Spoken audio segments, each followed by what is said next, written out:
Olá pessoal, boa tarde, Cássio Ferreira do canal Tudo Mastigado. Hoje estamos aqui para falar de acústica. Então chega pertinho, chega pertinho, chega pertinho, vem comigo.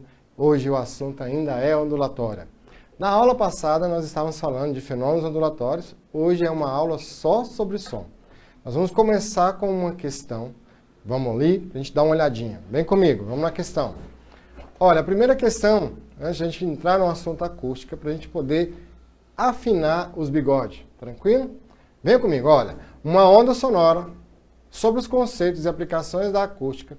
Assinale a alternativa incorreta.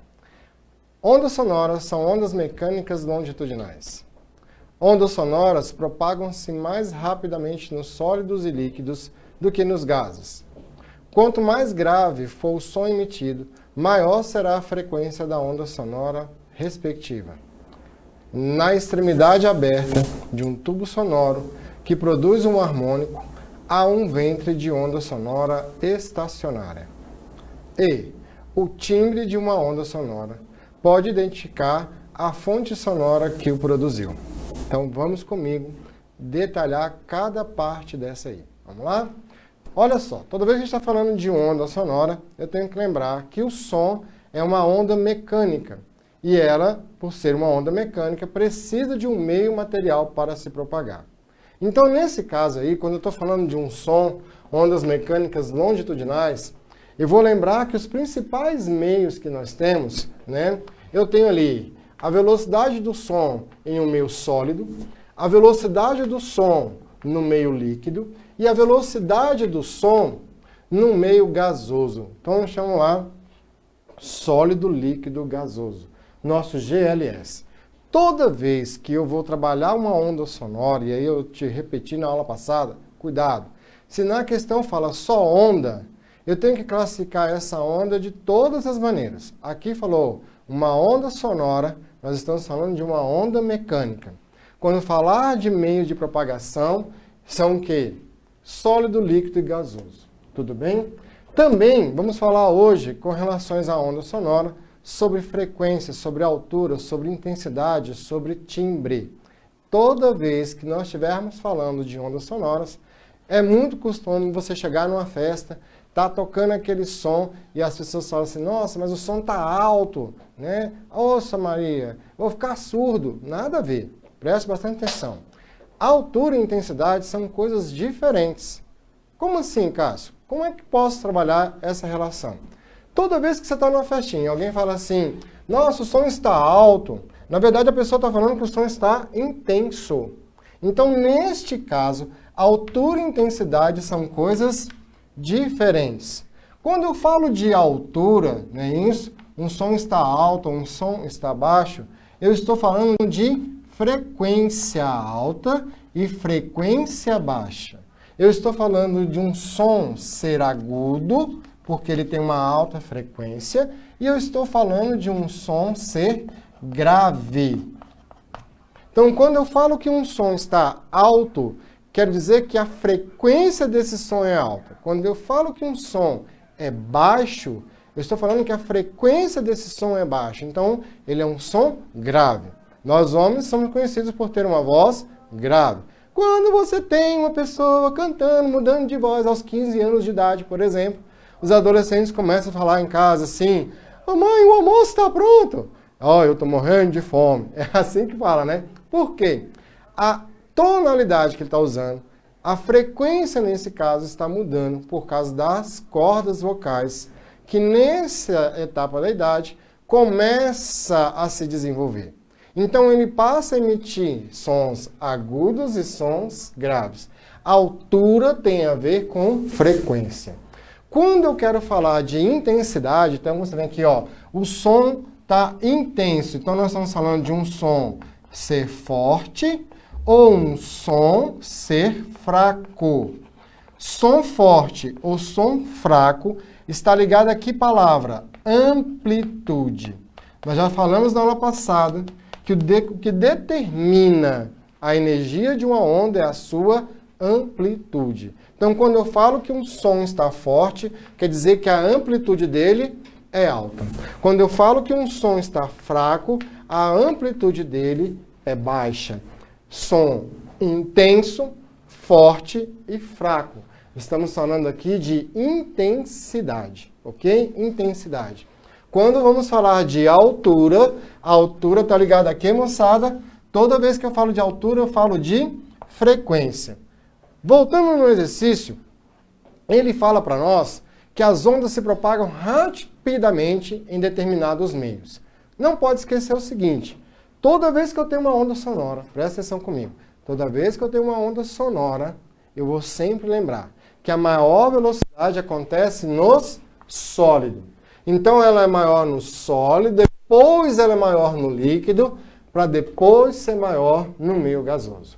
Então no ar, para você ter uma ideia, a velocidade do som no ar é 340 metros por segundo a 20 graus Celsius. Quando eu venho em um meio sólido, no ferro, por exemplo, no ferro, esse som aqui é de 4.000 metros por segundo. Então eu estou falando de uma hipervelocidade. Né? Já vi alguns filmes, as pessoas falando o seguinte, nossa, eu quero ver se a cavalaria está chegando, aqueles filmes mais antigos que tem uns índios, coloca lá o ouvido no chão. Quando eu coloco o ouvido no chão, eu vou sentir a vibração do meio sólido. Então o som se percorre mais rápido no meio sólido. A mesma questão na ferrovia, né? Ah, vamos saber se o trem está chegando. Coloca o som no trilho do trem para perceber a vibração da onda sonora. Então, aqui nesse caso, velocidade no sólido, líquido, gasoso. Sólido, líquido e gasoso. Tranquilo? Vou voltar no exercício para a gente desvendar mais ainda essa parte da ondulatória. Vem comigo. Então ele fala ali, ó, sobre os conceitos e aplicações da acústica, assinale a alternativa incorreta. Esse exercício é bacana porque ele vai te dando a ideia da teoria da acústica. Então vem assim, ó, as ondas sonoras são ondas mecânicas longitudinais. Conceito correto. Acabamos de falar. Letra B. As ondas sonoras propagam-se mais rapidamente no meio sólidos e líquidos do que nos gases. Venha comigo no quadro. Olha lá, ó. Sólido, líquido, gasoso. Também é correto. Acabamos de falar. Voltamos na questão. Na letra C. Quanto mais grave for o som emitido, maior será a frequência da onda sonora. Quanto mais grave for o som emitido, maior será a frequência da onda sonora. Esse é o item incorreto. Quanto mais grave o som, menor é a frequência. Olha aqui comigo, olha. Altura tem a ver com frequência. Quanto mais grave, menor a frequência. Então, a nossa questão número 6 é a letra C. Este é o item incorreto. Questão D, ele vai falar de tubos sonoros. Eu vou voltar nessa questão daqui a pouco para mostrar esse item correto. Tranquilo? Questão E, falávamos também na aula passada. Vou voltar na questão E para a gente poder fechar a questão número 6. O timbre de uma onda sonora pode identificar a fonte sonora que o produziu. Letra E fala de timbre. O que é timbre mesmo? Perguntar assim, Cássio, o que é timbre? Eu não lembro. Vou lembrar agora. Não vai esquecer nunca mais. Timbre é o CPF da fonte sonora. É o CPF, é o RG. É aonde você consegue identificar a origem do som emitido. Quando você está ouvindo um show, você está ouvindo o violão, o teclado, a bateria. Todos estão tocando a mesma nota. Lá, um dó, um ré. Estão emitindo frequências. Você consegue perceber aquela mesma frequência, aquela mesma nota em instrumentos diferentes. Por isso que na questão ele fala, identificar a fonte sonora. Quem é que tem essa capacidade? Qual é o fenômeno? Timbre. Então, aonde está aqui o nosso timbre, você vai colocar o seguinte, o timbre é o RG. Não vai esquecer nunca mais. Timbre, ele identifica a origem da fonte sonora. Tranquilo? Agora, nós estamos aqui falando de sons, estamos falando de intensidade, timbre. Vamos falar aqui um pouquinho de um fenômeno que coloquei na aula passada também, que é a reflexão dessa onda sonora. Quando eu tenho a reflexão dessa onda sonora, eu tenho um fenômeno que nós colocamos, que é o eco. Qual é o fenômeno do eco? Todo mundo já viveu isso, né? Você está ali, aí você fala, olá! Emite um som. Aí a pessoa, você está aí, oi! Te respondeu, é assim? Não, né? Ó, eco. Olá!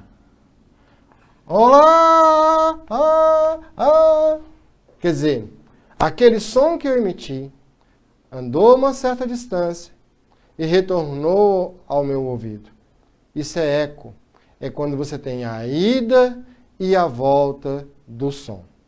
Quando eu tenho a ida e a volta do som, é o fenômeno da reflexão, eco. O que eu tenho que lembrar?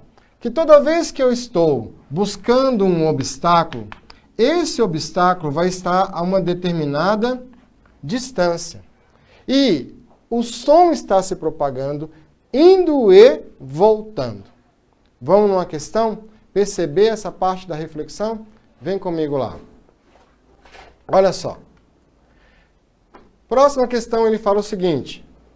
O menor intervalo de tempo para que o cérebro humano consiga distinguir dois sons que chegam ao ouvido é, em média, 100 milissegundos. Esse fenômeno é chamado de persistência auditiva. Qual a menor distância que podemos ficar de um obstáculo para ouvir o eco da nossa voz? Então, nesse caso, nós temos a média do tempo, que é 100 milissegundos, não é isso? O fenômeno ele quer saber qual é a menor distância que podemos ficar de um obstáculo para ouvir o eco. Velocidade do som no ar, 300 metros por segundo. Vamos lá, moçada? Olha aqui. Se eu estou falando do eco, eu tenho a ida e a volta. Então, eu não posso esquecer que o deslocamento do som é 2 vezes essa distância. Ele vai e ele volta, ok? Lembra, ó, olá! Oi! Voltou, beleza? Não esquece isso aí. Como eu vou determinar isso? Velocidade, ΔS sobre ΔT. Qual é a velocidade do som? 340 metros por segundo. Qual é a distância que ele tem para produzir o eco? 2 vezes o deslocamento. Ele vai, ele volta. No nosso exercício, fala sobre o tempo. Parênteses. Olha, você está aí pensando comigo, né, meio emburrado. O que é o tal do 100 milissegundos? Então, aqui, ó, ele te deu um tempo de 100 milissegundos. Como é que eu vou trabalhar isso? Vou te lembrar uma dica. O mili é 10 a menos 3. Vai aparecer um outro símbolo de vez em quando, que é o micro. 10 a menos 6. Tem também a letra N, que é o nano. 10 a menos 9. Quando ele fala aqui 100 milissegundos, você tem que trocar o mili por 10 a menos 3. Então, o tempo na nossa questão é 100 vezes 10 a menos 3, que corresponde a 0,1 segundos. Matou? Ó, tempo 100 milissegundos. Cássio. Então, quando a gente fala assim, milímetro, lembra, milímetro vem de metro. Só que são 1000 milímetros para se ter 1 metro. Tudo bem? 10 a menos 3. Então, o nosso tempo da questão aqui é 0,1 segundos. Esse é o tempo mínimo que eu tenho para ter o eco. Ele fala o seguinte, venha comigo na questão para perceber esse tempo. Olha lá. O menor intervalo de tempo para que o cérebro humano consiga distinguir dois sons que chegam ao ouvido é, em média, 100 milissegundos. Então, esse tempo aí de 100 milissegundos, 0,1 segundos, eu vou distinguir isso como sons diferentes, eco.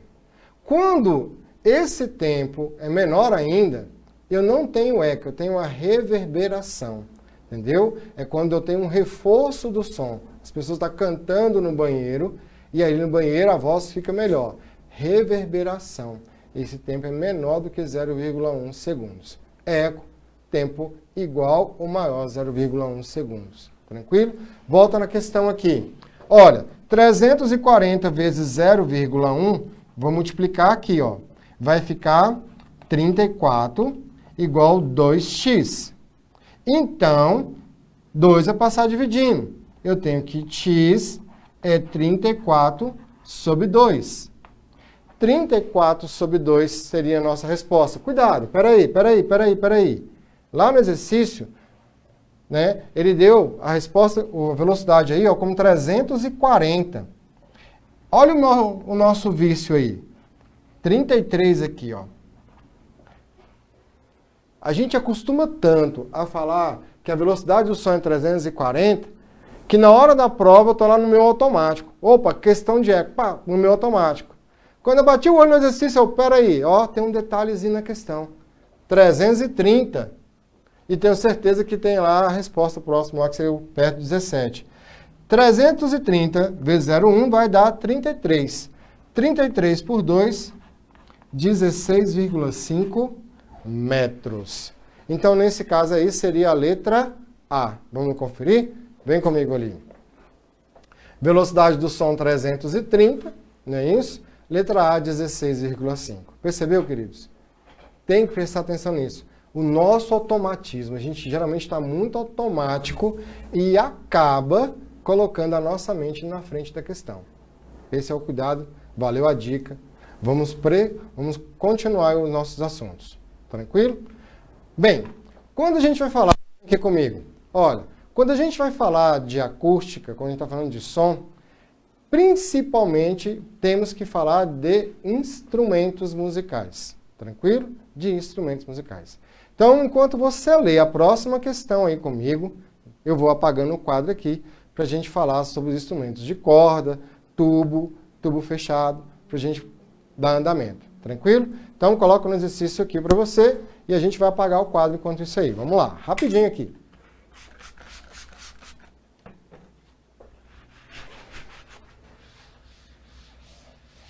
Olha, toda vez que a gente está falando sobre exercícios de tubo, de corda, instrumentos de corda, você vai ver lá no nosso book alguns exercícios dessa etapa, e aí é interessante você lembrar sempre dessas questões teóricas, né, e reforçar conosco.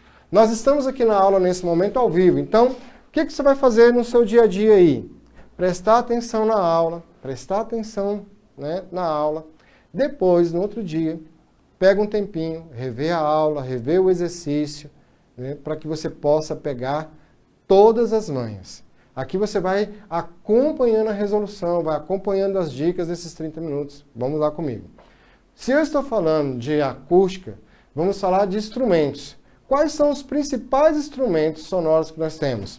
O instrumento número 1 é o instrumento de corda. Então eu tenho ali uma corda, um violão, um violino, isso, e ele vai vibrar conforme eu venho aqui e exerço uma força sobre essa corda. O outro instrumento que nós teríamos seriam os instrumentos de tubo. E aí, no caso de instrumentos de tubo, eu posso ter o instrumento de tubo aberto, e este aqui, que está sempre presente em todas as provas, o nosso tubo fechado. Por que o fechado ele é um tubo muito presente nas equações, nas provas? Porque ele é diferente. Quando eu falo de instrumento de corda, instrumento de tubo aberto, a teoria é a mesma. A teoria é a mesma. O instrumento de tubo fechado tem um diferencial na hora de falar de harmônicos, na hora de falar da frequência fundamental geradas nesse instrumento. Quando você está assobiando, né, você cria lá o túnel de vento dentro de você, eu vou subir aqui que eu vou passar vergonha, você está fazendo o quê? Criando dentro da boca ali um tubo, vibrando a boca para que produza um som.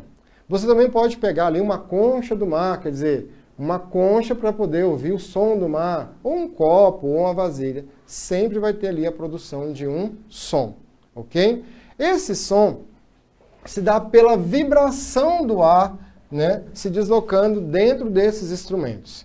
Na aula passada eu te falei o seguinte, quando você tem um instrumento de corda, a velocidade, né, nessa corda, ela é a raiz, vamos lembrar, da tração pela densidade linear, onde a densidade linear seria a massa da corda pelo comprimento.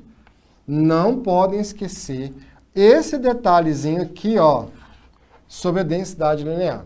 E o nosso T, que seria a força, não é a força que eu estou batendo na corda, é a força que eu tensiono essa corda, ok? Quanto mais eu crio uma tensão sobre essa corda, vai produzir frequências diferentes.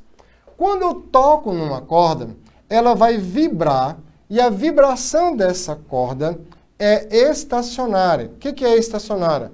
Vimos na aula passada. Vai vibrar entre dois pontos. E aí, a primeira vibração que acontece, que é essa aqui, fazendo um ventre, nós chamamos de nota fundamental, ou harmônico fundamental. O harmônico fundamental, né, em um instrumento de corda, é a produção da metade de um comprimento de onda, de um ventre. Em um instrumento de tubo aberto, é a mesma relação. Só que eu sopro de um lado e esse som vai sair do outro lado, a vibração dele. Então, esse ventre é feito desta maneira aqui, ó. É um ventre aberto. Olha, meus queridos, se eu pegar esse e colocar do lado de cá, pego esse e coloco do lado de cá, um ventre. Ó, pego ele e jogo do lado de cá, um ventre. Beleza? Esse é o harmônico fundamental. Tá bem? Então, nós chamamos isso de primeiro harmônico. Primeiro harmônico. O harmônico fundamental. A diferença de vibração está no tubo fechado. Esse vibra metade de um ventre, esse vai, né, metade de um lambda, metade de lambda. Esse não. Esse faz 1/4 de lambda. Esse aqui é o que nós chamamos de apito do guarda. Geralmente o guarda de trânsito, o apito dele é um apito assim, ó, canelado, que o pessoal chama. Então ele tem a vibração aqui, né? O pessoal do mexicano, peruano também tem essa flautinha, né? Olha, ela pode ser uma flauta fechada, tubo fechado, ou ela pode ser uma flauta de tubo aberto. Então você está percebendo aqui comigo que neste caso, esses instrumentos de tubo, o que está mandando na frequência? É isso mesmo. É isso que eu acabei de sentir aqui que você falou. O tamanho, o comprimento. Exatamente, moçada. Quando você está olhando um instrumento de corda, o comprimento dessa corda vai ser fator determinante para a frequência emitida. O tamanho desse tubo vai ser elemento determinante para a frequência. Nesse caso do tubo fechado, que o guardinha sopra, também. Só que esse aqui eu vou fazer o quê? 1/4 de lambda. Então eu reconheço os harmônicos da seguinte maneira. Tubo aberto e corda. Eu reconheço por um ventre. Ó, tubo aberto, corda, eu reconheço por um ventre. Toda vez que eu tenho um ventre, eu tenho o primeiro harmônico. Cássio. Quer dizer que se eu tiver um tubo aberto, como esse aqui, ó, e nesse tubo aberto, fizer esta figura, vou desenhar para você, eu estaria no meu segundo harmônico? Exatamente.